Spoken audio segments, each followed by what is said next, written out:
everybody, this is David, the Timeless Runner, coming to you again with a short session on stand-up yoga. Well, today's not going to be all stand-up, but it's yoga for runners, yoga for seniors, yoga for beginners, and hey, yoga for you if you are just curious as to what yoga is, how to do it, and how it can be of benefit in your life. Today I'm going to focus on Piriformis Syndrome and some stretches and strengthening exercises you can do for that. It's just going to be a start or an introduction. Piriformis is something that doctors tell you may or may not exist in terms of Piriformis Syndrome, but it is better described as a deep gluteal complex syndrome.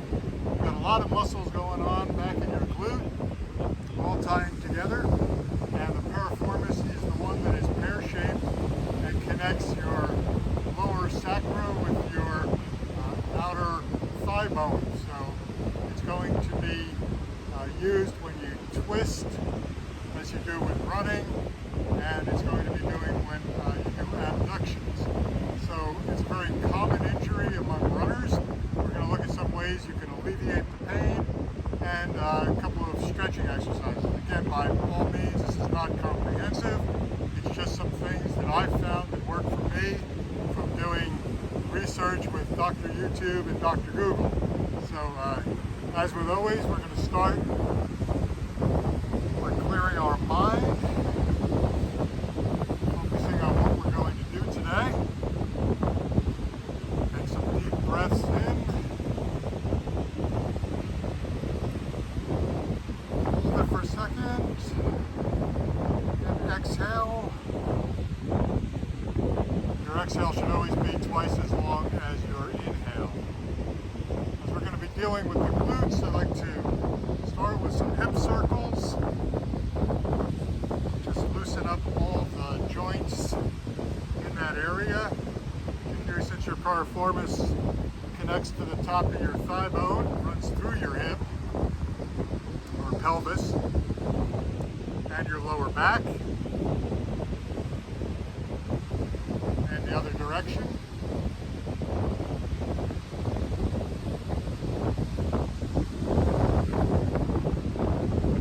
Speaking of the lower back, we'll do a couple of quick stretches to loosen up the back. First, we're going to start with our arms up, like I give up, and then push our elbows back to expand our chest, compress our shoulder blades.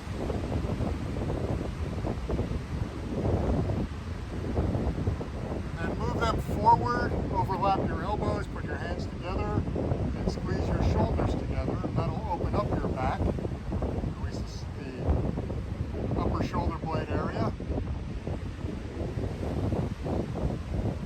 One more time again, I give up, push them back, expand your chest, pinch your shoulder blades together, move your arms in front of you, interlock your hands, squeeze your shoulders together, open up your back and your shoulder blades.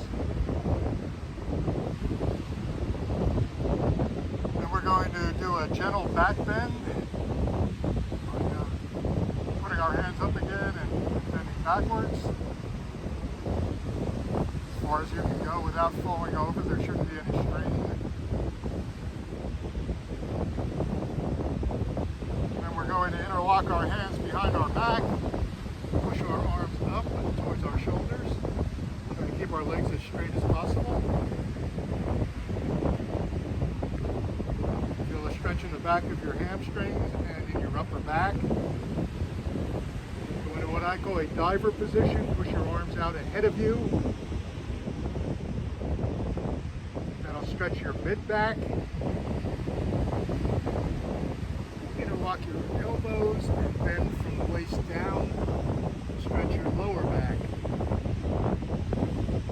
This will increase the distance between your vertebrae in your back, which could be another cause of sciatica.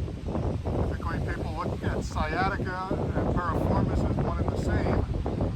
They're two different things. Again, gentle back bend. Interlock our hands. Push our arms up.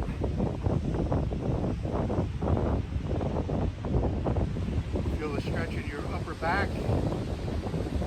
Push your arms out in front of you. You'll feel the stretch in your mid-back. Then bend at the waist. Interlock your elbows with your opposite hands. And go as low as you can. Okay, on to piriformis. There are several different things we're going to do for piriformis. These are going to be on the ground. So the first thing we want to do is get into a tabletop position, and we're going to kick one leg back and fold the forward leg under. This is much like a pigeon pose. Move your knee back as far as you can.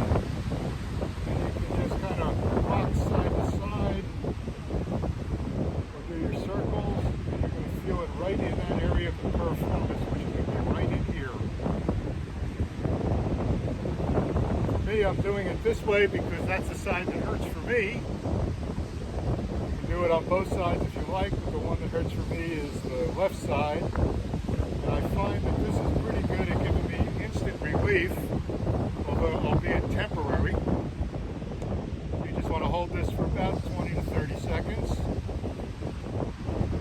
and then you can come out of it. One of the other things that you can do for strengthening, which is the other part, you can stretch and you can strengthen. Strengthening is what you do for the long term to prevent it from coming back. Again, from your tabletop position, you want to lift your leg straight up like a dog going on a fire hydrant. This is going to work that area around the piriformis.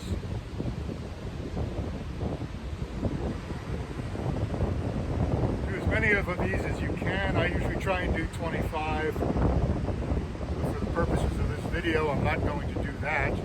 And again, typically if you do it on one side, you should do it on the other. For the purpose of the video, we're going to concentrate on the side that hurts for me.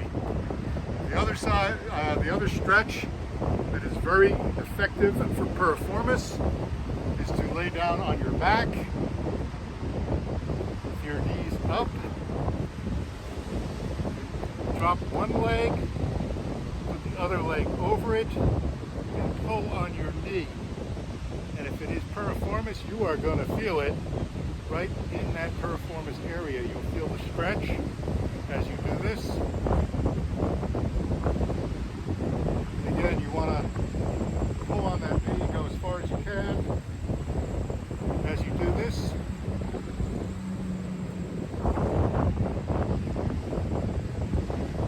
And then relax. Typically, you will do 3 sets of those as you do them. You can also get a very effective stretch by picking the one knee up, crossing your other leg over in a figure 4, and pressing out on the knee, well above the knee, so that you're on your femur. And again, if you have true piriformis, you're going to feel it right where it hurts. Again, all these stretches you want to do for about 20 seconds, that's about the maximum. And you do want to repeat them in sets. So you can do the sets of 3, taking about a 10 to 15 second break between them.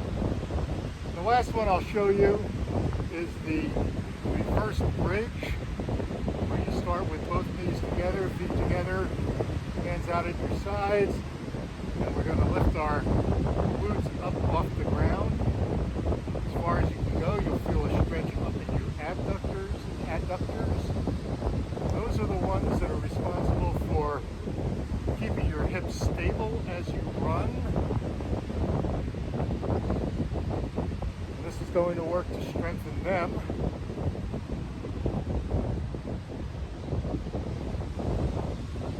Now you've worked up to about a set of 30 of these, and again, you want to do 3 sets of these, maybe 30 seconds between them. It's also going to help build your core strength. It's going to help stabilize your hips as well. Squeeze your butt cheeks together as you do this.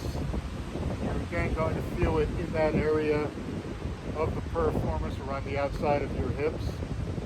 or outside of your glutes.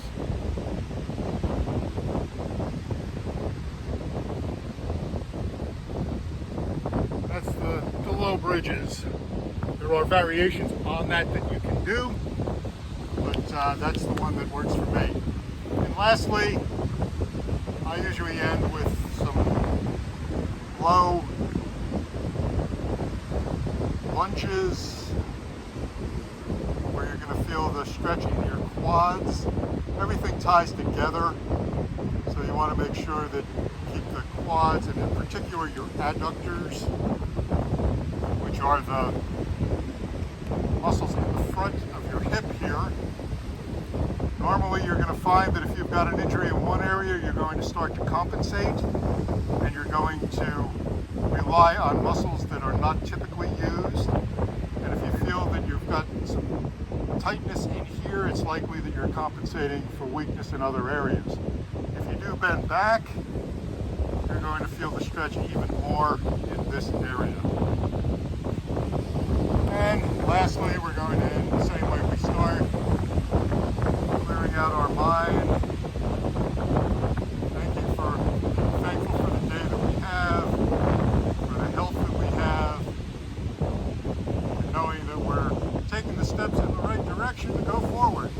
Hey, thanks for watching. If you like these videos, please click on subscribe, and I look forward to seeing you in the next one. Take care.